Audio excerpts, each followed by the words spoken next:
Sports Medicine Timeout is brought to you by U18 Sports Medicine, your sports medicine provider for the young athlete.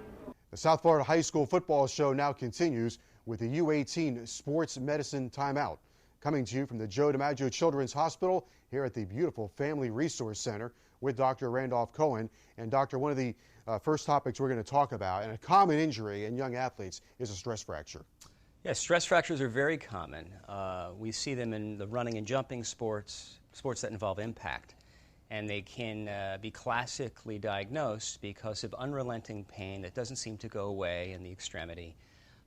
Returns every time they get back to their running and jumping. As soon as they rest for a little bit of period of time, it goes away. But as soon as they start returning, here it comes again. And pain shouldn't just last and go on and on. If it's persisting like that, they really need to seek appropriate medical attention. Once they get that medical attention and it's diagnosed, then what is the rehab period like? Well, the diagnosis can be a little tricky because it can masquerade as a contusion or a sprain. So once you differentiate that it is in fact a stress fracture or a stress-related injury, then typically some immobilization is going to be required or some rest. And once it heals adequately, we have to have a very gradual, slow return to function.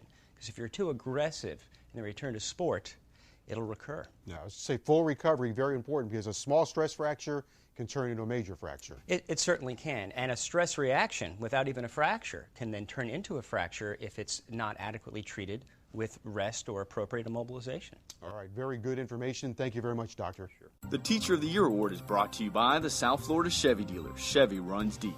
The South Florida Chevy dealers will be recognizing outstanding educators and handing out $4,000 in donation. Help us by nominating a high school teacher for the 2012 South Florida Chevy Dealers High School Teacher of the Year Award. Chevy will award a crystal trophy to one teacher in each county, plus each teacher school wins a $2,000 general donation. Visit South Florida High School